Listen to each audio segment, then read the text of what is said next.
मेरे बच्चे, वह तुम्हारे जीवन में अब कभी नहीं आएगा। और वह कौन है जो तुम्हारे जीवन में नहीं आएगा, और क्या कारण है तुम्हारे जीवन से उसके जाने का? जब तुम उस वजह को जानोगे तो निश्चित ही हैरान रह जाओगे, आश्चर्य में पड़ जाओगे कि ऐसा कैसे हो सकता है। लेकिन मेरे बच्चे, आज जो मैं तुम्हें बताने आई हूँ, उस बात को यदि तुम पूर्ण रूप से सुन लोगे तो निश्चित ही तुम समझ जाओगे कि वह तुम्हारे जीवन से क्यों चला गया और उसके जाने से फायदा है या नुकसान, यह भी मैं तुम्हें बताऊंगी। इसके साथ ही एक बात और बताऊंगी जिसे तुम सदैव याद रखना, क्योंकि उस बात में तुम्हारा ही हित छुपा हुआ है। मेरे बच्चे, यदि तुमने उस बात को सदैव स्मरण रखा तो तुम इस बात को समझ लो कि जीवन में बहुत सारी ऐसी परेशानियां जो अचानक से आती हैं और तुम कुछ समझ भी नहीं पाते। उस आंधी की तरह जो आंधी एकदम से आती है और नुकसान करके चली जाती है, उसी तरह तुम्हारे जीवन में ना आए ऐसी आंधी को तुम रोक पाओ। मेरे बच्चे, तुम्हारे जीवन में तुम्हें उन बातों को जान लेना जरूरी है। इससे पहले कि मैं तुम्हें विस्तार से उस बात को बताऊं और समझाऊं, केवल एक बार जय हो माता रानी जरूर लिखना, क्योंकि मेरे बच्चे, कई बार किसी के जाने से तुम्हारे जीवन में खुशहाली आती है और कई बार तुम्हारे जीवन में तुम्हें परेशानियों का सामना करना पड़ता है, वह भी किसी के जाने से ही होता है। इसलिए अलग अलग महत्व होने के बाद किसी के जाने से अब तुम्हारे जीवन पर क्या फर्क पड़ने वाला और क्या महत्व था उसके रहने का तुम्हारे जीवन में, वो आज मैं तुम्हें विस्तार से बताऊंगी। क्योंकि मेरे बच्चे, इस बात का जानना तुम्हारे लिए बहुत जरूरी है कि उसके रहने से तुम्हें फायदा था या उसके जाने से तुम्हें फायदा है। क्या महत्व था उसका तुम्हारे जीवन में? क्या तुम्हें दुखी होना चाहिए या खुश होना चाहिए? इस बात को समझना इसलिए जरूरी है क्योंकि तुम्हें कुछ बात बताने वाली हूँ। उन बातों को भी तुम्हें ध्यान रखना जरूरी है। मेरे बच्चे, कभी कभी ऐसा इंसान जिसे तुम परख नहीं पाते हो और ना ही तुम उस व्यक्ति के बारे में जान पाते हो, तुम्हारे जीवन में वह प्रवेश कर लेता है, लेकिन तुम उसकी वाणी से और न उसके हृदय की भावना से तुम उसे नहीं पहचान जान पाते। और ऐसा व्यक्ति तुम्हारे करीब रहकर तुम्हारी सभी बातों को जान लेता है, उन बातों को जिनको कोई नहीं जान पाता और उन बातों को भी जिनको तुम किसी को बताना नहीं चाहते। लेकिन मेरे बच्चे, जो व्यक्ति सबसे ज्यादा करीब होता है और जो तुम्हें अपना जैसा लगता है, उसके बर्ताव से और उसके भाव से तुम उससे अपने हृदय की बात कभी नहीं छुपा पाते। उसका का कारण केवल इतना होता है कि तुम जैसा उसे देखते हो वैसा ही तुम अनुभव करते हो। अर्थात तुमसे मीठी मीठी बातें करने वाला व्यक्ति और तुमसे अच्छा बोलने वाला व्यक्ति तुम्हें देखने में अच्छा लगता है और तुम्हारे हृदय की आवाज होती है कि वह व्यक्ति बहुत अच्छा है, उसका स्वभाव बहुत अच्छा है, हंसमुख है, हंसकर बात कहता है, मुझसे कभी कुछ क्रोध में नहीं बोलता, उसका मन भी बहुत ज्यादा साफ है, चंचल तो है लेकिन वह मेरे हित की बात करता है, हमेशा मुझे अच्छी सलाह देता है। मेरा अनुभव कहता है कि वह बहुत अच्छा व्यक्ति है, मुझे अपने हृदय की कोई भी बात उसे बता देनी चाहिए और तुम ऐसे ही भाव में आकर उसे अपने हृदय की वह बातें बता देते हो जो तुम्हें नहीं बतानी चाहिए। अपने परिवार की वह बातें जो तुम्हें सबसे छुपानी चाहिए, वह भी तुम उसे बता देते हो और उसे बहुत सारे ऐसे राज बता देते हो जो तुम्हें नहीं बतानी चाहिए। और ऐसा व्यक्ति तुम्हारे जीवन में रहकर तुम्हें परख भी लेता है और जान भी लेता है। मेरे बच्चे, उसके पश्चात कि वह असली रूप में आता है और तुम्हें जब यह बात जात होती है तब तुम उसे किनारे होने लगते हो। ऐसा ही एक व्यक्ति तुम्हारे जीवन से शीघ्र ही अभी अभी गया है। उसने यह सब नहीं किया जैसा मैंने आज तुम्हें बताया है, बल्कि उसने करीब रहकर तुम्हारी सभी राज्यों को जाना, तुम्हारी हर बात को पहचाना, तुमने यकीन भी किया और उसने षड्यंत्र भी रचा। मेरे बच्चे, उसका इरादा था तुम्हारी हर बात को जानने के पश्चात तुम्हें बर्बाद करने का। उसके इरादे में तुम एक गलती कर देते तो तुम अपने जीवन को बर्बाद कर लेते। लेकिन मेरे बच्चे, कहीं ना कहीं मेरी शक्तियां तुम्हारे साथ है, कहीं ना कहीं तो तुम्हारी बुद्धि मेरी शक्तियां से कार्य कर रही है। और उस समय, जिस समय तुम्हारा सबसे कम कमजोर पल था, जिस समय तुम खुद को उसके सामने बेबस समझ रहे थे, दिख रहे थे और तुम्हें ऐसा आभास हो रहा था कि तुम्हारा दिन उसके सामने बहुत कमजोर पड़ गया है। तुम्हें उसे अपने हृदय की सभी बातों को बता देना चाहिए। लेकिन मेरे बच्चे, कहीं ना कहीं एक संकेत तुम्हारे हृदय में यह जरूर आया कि नहीं, वह गैर है। अपना तो जैसा लगता है लेकिन अपना नहीं है। कभी भी तुम पर पलटकर वार कर सकता है, कभी भी तुम्हारे लिए घातक सिद्ध हो सकता है, कभी भी तुम्हारे जीवन में वह बहुत ज्यादा खतरा पैदा कर सकता है। मेरे बच्चे, यह संकेत कोई आम संकेत नहीं था, बल्कि मैंने ही तुम्हारे हृदय में यह संकेत को प्रमाण किया, क्योंकि मैं तुम्हें बचाना चाहता थी और तुमने उस व्यक्ति से अपना कटाव प्रारंभ कर दिया और तुम धीरे धीरे करके उससे अलग रहना प्रारंभ कर दी, क्योंकि तुम्हें यह बात बहुत अच्छे से जात हो चुकी थी कि आगे जाकर तुम कहीं ना कहीं खतरे में न पड़ जाओ, तुम्हें कोई नुकसान हो जाए उसके हाथों से। और यहीं पर तुम्हारी बुद्धि ने सही काम किया। उसने काफी कोशिश भी की, बाद में तुम्हारे अपनों के साथ व्यवहार बनाने की और तुम जिसके करीब हो सबसे ज्यादा उनसे भी मित्रता निभाने की। लेकिन मेरे बच्चे, वह तुम तक दोबारा नहीं पहुंच पाया और तुम जैसे ही उससे दूर हुए वैसे ही उसके मन में सबसे ज्यादा द्वेष भावना थी कि कैसे भी करके वह तुम्हारे जीवन में दोबारा प्रवेश करे, क्योंकि संसार में हर व्यक्ति अच्छे नहीं होते।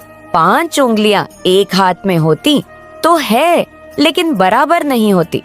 उसी प्रकार कुछ व्यक्ति षड्यंत्र से भरे जीवन को जीते हैं और दूसरों के जीवन में कुछ ना कुछ गलत करने के इरादे से किसी के जीवन में प्रवेश करते हैं और सोचते हैं कि वह किसी का नुकसान करके बहुत खुश होंगे, अर्थात उन्हें खुशी मिलेंगे, और वह ऐसा करते भी है। मेरे बच्चे, जो व्यक्ति सीधा साधा होता है, जिसके पास कोई शक्ति नहीं होती, वह इन संकेतों को नहीं समझ पाता, क्योंकि उसे जल्दी से संकेत दिखाई नहीं देते और न ही वह सामने वाले व्यक्ति के भाव को पढ़ पाता है।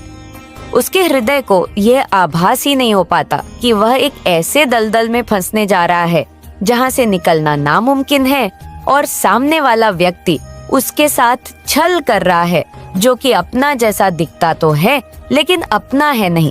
लेकिन मेरे बच्चे, तुम्हारे साथ मेरी शक्तियां हैं, इसलिए उस व्यक्ति को दूर करने का कार्य मैंने स्वयं किया और तुम्हें ऐसा आभास हुआ कि हाँ, तुमने किया। लेकिन यह सत्य है कि मैंने ही तुम्हें संकेत दिए, मैंने ही तुम्हें उस व्यक्ति से दूर जाने का जो इशारा था वो किया, जिससे कि तुम बच पाओ। क्योंकि मेरे बच्चे, मैं नहीं चाहती थी कि तुम उस व्यक्ति की जाल में फंसो, इसलिए अब वह तुम्हारे जीवन से जा चुका है, क्योंकि वह थक चुका था। तुम पर पलट कर वार करना उसका विफल हो गया था, तुम्हारे साथ गलत करने का उसका इरादा विफल हो गया। ये इसलिए हुआ क्योंकि तुम मेरी शक्ति और मेरी भक्ति पर विश्वास रखते हो। मेरी पूजा आराधना करते समय तुम्हारे मुख से निकलता एक एक शब्द कि माता मेरी रक्षा करना, इसलिए मेरे बच्चे, मैं तुम्हारी रक्षा कर रही हूँ और हर प्रकार से तुम्हें सुरक्षा प्रदान कर रही हूँ। इसलिए उस व्यक्ति के जाने के बाद तुम्हारा जीवन अपूर्ण रूप से सुरक्षित है।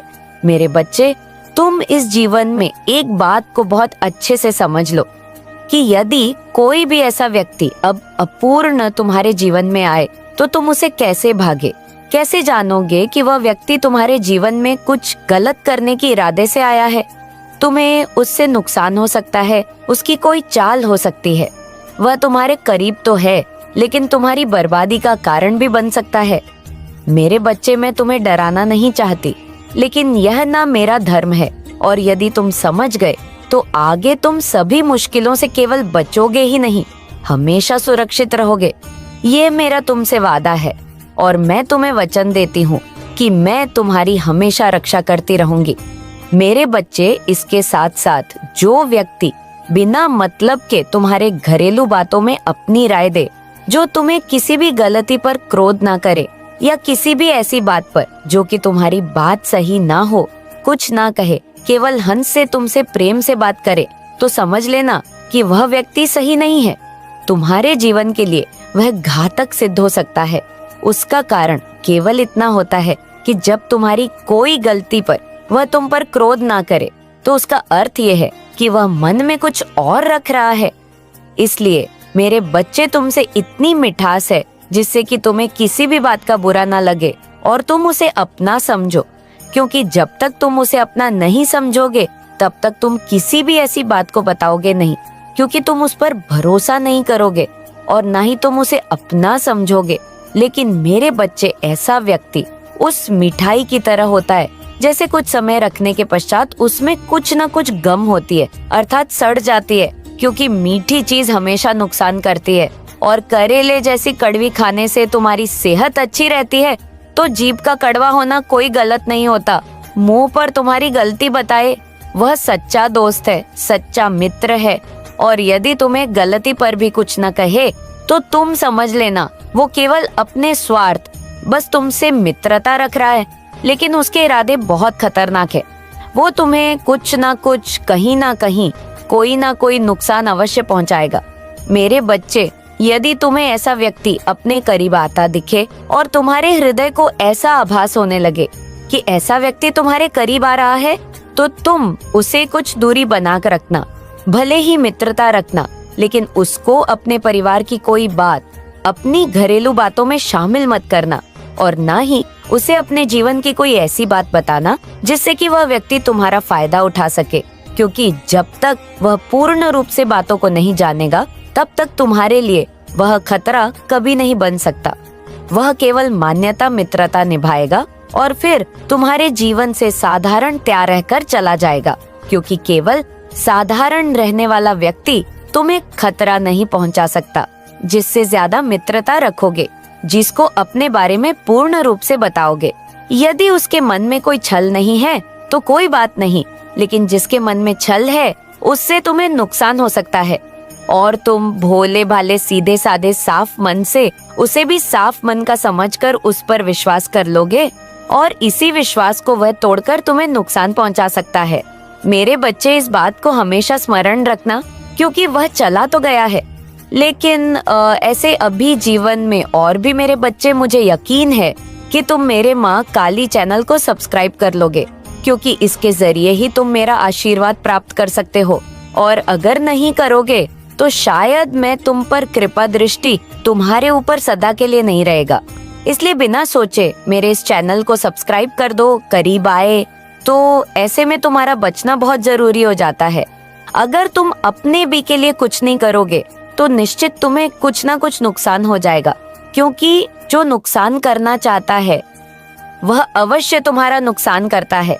मेरे बच्चे, उसे इस बात का कोई अर्थ नहीं होता कि वह तुम्हें कोई नुकसान पहुंचाए तो उसका यह कार्य सही नहीं है, बल्कि वह किसी भी कार्य को करने से ना तो डरता है और ना ही उसे डर लगता है, बल्कि ऐसा व्यक्ति केवल तुम्हारे जीवन में जहर घोलने का कार्य करता है। मेरे बच्चे, कई बार ऐसा व्यक्ति तुम्हारे घर के सदस्यों से भी तुम्हें दूर कर देता है और तुम्हें पता भी नहीं चलता है। तुम उसके बहकावे में आ जाते हो, उसकी बातों को सुनते रहते हो और तुम्हारा मस्तिष्क भी उसी प्रकार से सोचना प्रारंभ कर देता है जिस प्रकार से वो व्यक्ति तुम्हें बताता है। इसलिए मेरे बच्चे, कभी भी इस बात को ध्यान रखना कि जो व्यक्ति तुम्हें भटका रहा है उसके बहकावे में नहीं आना है। तुम अपने ध्यान से हर बात को सोचो।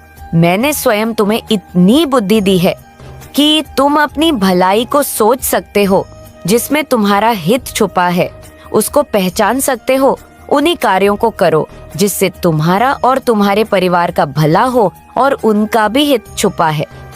मेरे बच्चे, इन कार्यों को करने से तुम्हारे जीवन में परेशानियां समाप्त हो जाती हैं और तुम्हारे परिवार के सदस्यों को भी कष्ट नहीं पहुंचता, क्योंकि तुम्हारे जीवन में यदि कुछ भी होगा तो उससे तुम्हारे परिवार के सदस्यों को भी कष्ट पहुंचेगा।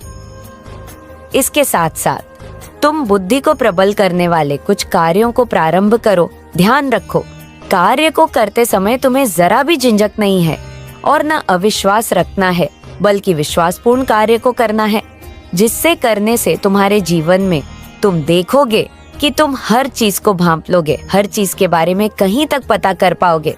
पहले से ही तुम्हें हर चीज का आभास होने लगेगा, क्योंकि मेरे बच्चे, जिसकी बुद्धि सद्बुद्धि में परिवर्तित हो जाती है, उस व्यक्ति को बहुत सारी बातें आभास होने लगती हैं। उसे बैठे बिठाए ही सब कुछ हो जाता है। यह सच है कि वह व्यक्ति समझ नहीं पाता, और ये भी सच है कि कई बार उसकी सद्बुद्धि ही उसे बचा लेती है।